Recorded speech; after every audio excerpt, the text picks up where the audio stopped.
মুখোশের এই গ্রামটা গল্পে ভরা রং, মাটির গন্ধে মিশে আছে শিল্পীর প্রতিভা। ছোট্ট হাতের ছোঁয়া এখানে ইতিহাস বাঁচিয়া, ছৌ নাচের সেই তালে তালে বেঁচে থাকে সমাজ। যুক্ত প্রায় 12 বছর বয়স থেকেই ধরুন টুকটাক করি পড়াশোনা, ঠাকুরের কাজ করি, দুর্গা বিশ্বকর্মা। আজকাল তো গেলে পয়সাও নেই, এখানে দোকান 100-150 দোকান, দাম খুব একটা পাওয়া যায় না, কম্পিটিশনে বিক্রি। এত বয়স হয়েছে, 79 বছর বয়স, এখনো পেনশন দেয় না আমাকে, শিল্পী পেনশন। যারা পায় নিজে পুরুলিয়া থেকে জিএম সাহেব এসে মেয়ে ছেলে নিয়ে এখানে দোকান আমার বসছে। আমার মৃত্যুঞ্জয় সূত্রধর, দোকানের নাম নিয়ন কালার, তাই তো?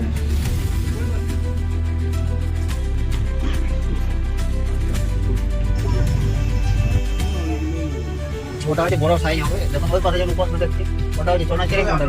যখন কলকাতা থেকে যদি আসেন তাহলে হাওড়া থেকে ডাইরেক্ট আপনি আমাদের এখানে বলরামপুর বলে বরাবর স্টেশন। বাবু মুখোশ, Kartik, Krishna, Ganesh, Shiva, Narayan. So hello and welcome friends, শখের ব্লগার, হ্যাংলার রাইডার্স অ্যান্ড ট্রাভেল অক্সিডের আরও একটি নতুন ভিডিওতে সকলকে ওয়েলকাম। আর আজ আমি তোমাদের নিয়ে যাব একটা স্পেশাল জায়গা, চড়িদা গ্রাম, যাকে মুখোশ গ্রাম বলেও ডাকা হয়। পুরুলিয়া থেকে চড়িদা গ্রামের দূরত্ব প্রায় 17 কিলোমিটার। চড়িদা গ্রাম বিশেষ করে ছৌ নাচের জন্য খুবই বিখ্যাত, আর এখানের হাতে তৈরি অসাধারণ সুন্দর সব মুখোশ, যা শুধু আমাদের দেশেই নয় বিদেশেও খুবই জনপ্রিয়। তাই ভিডিওটা ভালো লাগলে অবশ্যই লাইক, শেয়ার আর সাবস্ক্রাইব করতে ভুলো না। তো চলো তোমাদেরও নিয়ে চলি পুরুলিয়ার বিখ্যাত মুখোশ গ্রামে। আছে তো 1000 টাকা পিস, আর এই তিনটে আর একটা চারটা এগুলো আছে আপনার 700 টাকা পিস। এই ছোটগুলো এগুলো আমি পুরো না যাচ্ছি, এগুলো কিছু সবই রকম আছে। এইগুলো ছোট সাইজ, এগুলো 100, এগুলো কত করে? 125 টাকা করে। আর তার উপরে এগুলো আপনি ওগুলো 250 না, ওটা 225 টাকায় পাবেন এইগুলো। আর চড়িদা গ্রামটির ইতিহাস প্রায় 200 বছরের বেশি পুরনো। এখানে মূলত ছৌ নাচের জন্য মুখোশ তৈরি করা হয়, যা পুরুলিয়ার ঐতিহ্যের একটা বড় অংশ। নিয়ন কালার, তাই তো? আগে এই শিল্পীরা রাজাদের সময় থেকে ছৌ নাচের জন্য মুখোশ বানাতেন, আর এখন সেই ধারাই আজও প্রজন্মের পর প্রজন্ম ধরে চলে আসছে। এই মুখোশগুলো পুরোপুরি হাতে তৈরি, কাগজ, মাটি, কাপড় আর রং খুব যত্ন করে বানানো হয়। মহিষাসুর, দুর্গা, রাবণ, হনুমান, বিভিন্ন পৌরাণিক চরিত্রের মুখোশ এখানে দেখতে পাওয়া যায়। আজকের দিনে এই শিল্প শুধু সংস্কৃতির অংশ নয়, অনেক মানুষের জীবিকারও প্রধান মাধ্যম। তবে সময়ের সাথে সাথে এই শিল্পেও নানা চ্যালেঞ্জের মুখোমুখি হয়েছে, যেমন কম চাহিদা, আর্থিক সমস্যা আর নতুন প্রজন্মের আগ্রহ কমে যাওয়া। তো চলো এই গ্রামের মুখোশ শিল্পীদের সঙ্গে কিছু কথা বলে নেওয়া যাক, তাদের দুঃখ, সুযোগ, সুবিধা, অসুবিধা সম্পর্কে জেনে নেওয়া যাক। নাম হচ্ছে আমার মৃত্যুঞ্জয় সূত্রধর, দোকানের নাম হচ্ছে দেবী মুখোশ ঘর। এটা আমাদের পরম্পরা চলে আসছে। ব্যবসা আমাদের পুরো মানে স্বজাতি যতগুলো আছে সূত্রধর আমরা নেকাই তো যতগুলো সবাই করি। ওটা আমরা ঠাকুরের কাজ করি, যারা নাচ করে তারাই কিনবে। এটা হচ্ছে ঘর সাজানোর জন্য আমরা এটা করছি এখন। এটা হচ্ছে ঘর সাজা কি হবে, দেখুন ওই পাশে যেমন উপস্থিত দেখছি ওটা হচ্ছে সোনাচুরি মডেল, কিন্তু সাইডে ছোট। উপরে এই পাশে যখন ওগুলো সোনাচুরি মডেল। দেখুন কলকাতা থেকে যদি আসেন তাহলে হাওড়া থেকে ডাইরেক্ট আপনি আমাদের এখানে বলরামপুর বলে বরাবর স্টেশন, ওখানে নামতে পারবেন। ওখান থেকে বাস, অটো ফটো সব পাচ্ছেন, আপনি চলে আসবেন। আপনার দোকানের নাম কি? দেবী মুখোশ ঘর। কি মেটেরিয়াল দিয়ে এগুলো বানানো হয়? এটা হচ্ছে কাগজ আর একটা আঠা, আমরা নিজে যেটা তৈরি করি সেটা ময়দা দিয়ে। কাগজ, আঠা। হ্যাঁ।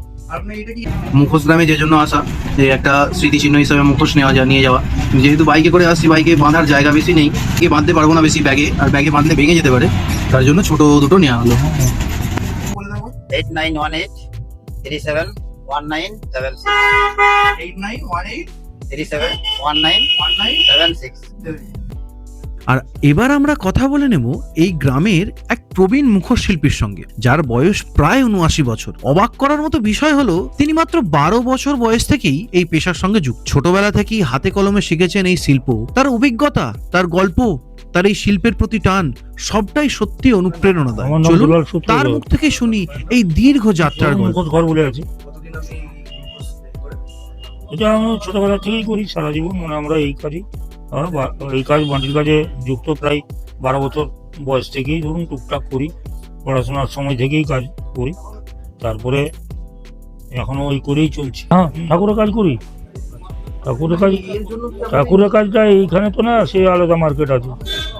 উত্তরপ্রদেশে কাজ করি ঠাকুরের, খুব ঠাকুরের কাজে কলকাতা কি পাঠাবো আমরা, উত্তরপ্রদেশে ইউপিতে ঠাকুরের কাজ করি, দুর্গা, বিশ্বকর্মা, জন্মাষ্টমী সব, যেখানে যার মার্কেট, প্রত্যেকের আলাদা আলাদা মার্কেট আছে। আর এই মুখোশের কাজটা মানে আমাদের এইখানেই চলে। হ্যাঁ, আবার কলকাতা টুকটাক মেলা তেলাতে ছেলেরা, যেহেতু আজকাল তো গেলে পসায়ও নেই, এইখানেই বিক্রি ভালো হচ্ছে, সব টুরিস্টের লোকেরা আসছেই বরাবর। হ্যাঁ, বাজার এখন মোটামুটি ঠিক আছে? হ্যাঁ ঠিকই আছে, তবে এতগুলো দোকান, 100-150 দোকান, দাম খুব একটা পাওয়া যায় না কম্পিটিশনে বিক্রি। আচ্ছা, হ্যাঁ। আপনাদের এই মুখোশের এর জন্য সরকার কি আলাদা কিছু? না না, কিছু তো সরকার কি দিবে, এত বয়স হয়েছে, 79 বছর বয়স, এখনো পেনশন দেয় নাই আমাকে, শিল্পী পেনশন। যারা বাবার পায় হয়তো 40 বছর বয়স, সে সুদ্ধা পাই, হয়তো আমি বলছি তো আমাকে দেয় নাই। কই, চেষ্টা করেছি ওখানে, সে নিজেদের হয়তো রাজ্য তো এখন নাই, এখনকার দুনিয়ায় সব। সেটাই। হ্যাঁ, সব ওই তো নিজে পুরুলিয়া থেকে জিএম সাহেব এসছে মেয়ে ছেলে নিয়ে, এখানে দোকানে আমার বসছে, বলে আপনি পান না, বলছি আপনার ইয়েটা বার করুন, আইডি দেখালাম, দিলাম, তো বলে আপনি আসবেন সোমবারে। ও, গেলাম, যাওয়ার পরে ওই জিএম সাহেব, হ্যাঁ, ও ডেকে দিল একজনকে, এনার হলো, আর কিছু নেই। হ্যাঁ, সব এই মুখোশ তৈরি করে এগুলো সব আগে ছৌ নাচের মুখোশই তৈরি করছি, শুধু ছৌ নাচের যেগুলো হয় এগুলো এখন আমরা আজ মোটামুটি 15-20 বছর থেকে এইসব, ছোট তৈরি করে। হ্যাঁ, এই ছোট ছোট সাইজ টুরিস্টের সব আসছে। মুখোশ এখনো কি করে? কি আমি? না না, অন্যরা করে, ও ছৌ নাচের মুখোশ, ছৌ নাচের খুব একটা আমাদের লোকাল এলাকা এরিয়ায় পার্টি অনেক কম তো। হ্যাঁ, তো যারা করে 2-5টা লোকে করে, তারাই বিক্রি করে। এখন অনেক ঝামেলা, ওই মুখোশ দোকান করা মানে 10টা লোক পুষে রাখতে হবে সবসময়, সাজানের খুব দিয়া, এইসবের জন্য সবাই করে নাই, তবে আমরা করি, ওই করেই আমরা সংসার চলেছে, বুঝলেন। কি মাটিতেই তো বানাতে হয়, তার উপরে কাগজটা সেটিং করে করতে হয়। আগে প্রথম, কোনো ছাঁচ আছে? হ্যাঁ প্রথম না, হাতেই বানাতাম, ছাঁচ না। এখন তো ছাঁচের কারবার হয়েছে, তখন আমরা সবদিনই মুখ মাটিরই বানাতাম, ওইটার উপরে ছাই দিয়ে কাপড় ছাটা, তারপর শুকিয়ে যাওয়ার পরে তুলে দেওয়া। হ্যাঁ, নিচের মাটি নিচে থাকতো, মুখোশটা তৈরি হয়ে গেল, এইভাবে করা। এখন কি ছাঁচে হয়? এখন ছাঁচের উপরে করা হয়, ছাঁচ বললে এই ছাঁচের উপরে হচ্ছে এখন। এই মুহূর্তে রয়েছি ছৌ নাচের মুখোশ মিউজিয়ামের। মুখোশ শিল্পের কি কি সরঞ্জাম লাগে, কি কি লাগে, সমস্ত কিছু লেখা আছে। বাঁশ কাঠের তৈরি জিনিসটা এই যে।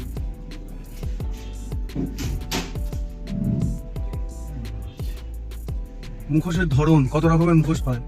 বাবু মুখোশ, কার্তিক, কৃষ্ণ, গণেশ, শিব, নারায়ণ। বীর মুখোশ, রাবণ, মহিষাসুর, তারকাসুর, শুম্ভনী শুম্ভ। নারী মুখোশ, দুর্গা, লক্ষ্মী, সরস্বতী, সীতা। আর ভূত মুখোশে শ্মশান অনুচর, নন্দী, ভৃঙ্গি। পশু মুখোশে বাঘ, সিংহ, বালি, সুগ্রীব, বরাহ, মহিষ প্রভৃতি। পাখি মুখোশে ময়ূর, জটায়ু প্রভৃতির মুখোশ। এত ধরনের মুখোশ হয় ছৌ নাচে। এগুলো মাটির গুলো, এগুলো আগেকার মুখোশ। চৌপড়ের তলায় কি এসছো দেখছো? তাহলে আজকের মতো এই পর্যন্তই। পুরুলিয়ার এই চরিদা গ্রামের শিল্প, ইতিহাস আর মানুষের গল্প সত্যি মন ছুঁয়ে যাওয়ার মতো। জানি আমার ভিডিওটা হয়তো খুব বেশি মানুষ দেখে না, কেউ দেখেও নি, তবু যদি তোমরা দেখে থাকো আর ভিডিওটা ভালো লেগে থাকে, তাহলে অবশ্যই একটা লাইক, শেয়ার আর সাবস্ক্রাইব করে দিও চ্যানেলটা। তোমাদের সাপোর্টই আমাকে এগিয়ে নিয়ে যায়। তো চলো, আবার দেখা হবে কোনো নতুন জায়গা, কোনো নতুন গল্প, কোনো নতুন স্টোরিজ নিয়ে।